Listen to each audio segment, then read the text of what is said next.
दोस्तों, इस वक्त दुनिया की नजरें पश्चिम एशिया यानी मिडिल ईस्ट पर टिकी है, जहां युद्ध की आहट और कूटनीति की बिसात एक साथ बिछी हुई है। ईरान और अमेरिका के बीच जारी भारी तनातनी के बीच एक बड़ी खबर सामने आई है। अमेरिकी राष्ट्रपति डोनाल्ड ट्रंप ने भारत के प्रधानमंत्री नरेंद्र मोदी को फोन किया है। ये फोन कॉल ऐसे समय में आया है जब एक तरफ सीज फायर की नाजुक डोरबंदी है, तो दूसरी तरफ स्ट्रेट ऑफ हॉर्मुज पर अमेरिका ने अपनी घेराबंदी यानी नाकेबंदी सख्त कर दी है। आज हम विस्तार से समझेंगे कि इस बातचीत के मायने क्या हैं और क्यों भारत के लिए हॉर्मुज जल डमरू मध्य का रास्ता इतना महत्वपूर्ण है। प्रधानमंत्री नरेंद्र मोदी ने खुद सोशल मीडिया के माध्यम से इस उच्च स्तरीय बातचीत की जानकारी साझा की है। पीएम मोदी ने बताया कि उनके मित्र राष्ट्रपति डोनाल्ड ट्रंप का फोन आया और दोनों नेताओं के बीच कई अहम मुद्दों पर गहन चर्चा हुई। इस बातचीत का सबसे मुख्य केंद्र रहा द्विपक्षीय सहयोग। दोनों देशों ने विभिन्न क्षेत्रों में हो रही प्रगति की समीक्षा की और इस बात पर मुहर लगाई कि भारत और अमेरिका अपनी व्यापक वैश्विक रणनीतिक साझेदारी को और अधिक मजबूत करने के लिए पूरी तरह से प्रतिबद्ध हैं। लेकिन इस औपचारिक बातचीत के पीछे छिपा था एक गंभीर वैश्विक संकट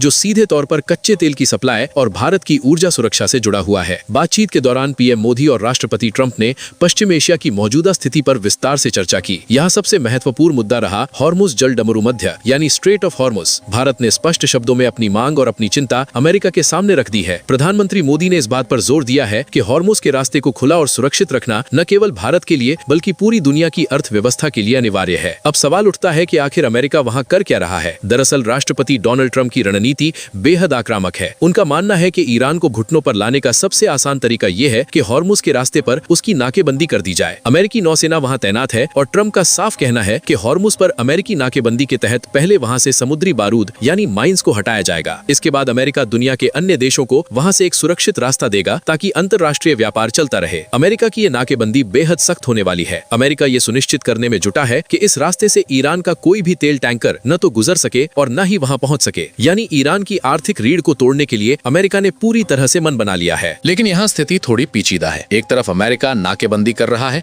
तो दूसरी तरफ वो ईरान पर बातचीत के लिए नजरें भी गड़ाए बैठा है। वहीं दूसरी ओर ईरान अपनी जिद पर अड़ा हुआ है। ईरान का स्पष्ट कहना है कि अमेरिका की इस तरह की नाकेबंदी से बातचीत का माहौल खराब हो रहा है। वर्तमान में जो सीज फायर यानी युद्ध विराम लागू है उसकी मियाद जल्द ही खत्म होने वाली है। ईरान ने संकेत दिए हैं कि इस नाकेबंदी के बीच सीज फायर को आगे बढ़ाने या दोबारा बातचीत की मेज पर आने की संभावना बहुत कम है। ऐसे में आशंका जताई जा रही है कि जैसे ही सीज फायर की समय सीमा समाप्त होगी, दोनों देश एक बार फिर सीधे युद्ध के मैदान में आमने सामने हो सकते हैं। इस पूरी महाशक्तियों की जंग के बीच भारत की अपनी चुनौतियां हैं। भारत के लिए सबसे बड़ी चिंता यह है कि अगर हॉर्मुज जल डमरू मध्य पर युद्ध छिड़ता है तो वहां फंसे हुए भारतीय जहाजों का क्या होगा। ताजा आंकड़ों के मुताबिक भारत के 15 से अधिक तेल टैंकर फिलहाल उस क्षेत्र के आसपास मौजूद है। भारत की ऊर्जा जरूरतें इन्हीं टैंकरों पर निर्भर है। हालांकि राहत की बात यह है कि भारत इस वक्त ईरान के साथ लगातार कोऑर्डिनेशन कर रहा है। भारत अपने जहाजों को हॉर्मुज के रास्ते से सुरक्षित निकालने की कोशिशों में जुटा है। ईरान ने भी भारत के साथ अपनी पुरानी दोस्ती का सम्मान करते हुए ये भरोसा दिया है कि वो भारत के जहाजों को नहीं रोकेगा और न ही उनसे किसी तरह का अतिरिक्त टोल वसूला जाएगा। लेकिन युद्ध की स्थिति में हालात कब बदल जाएं,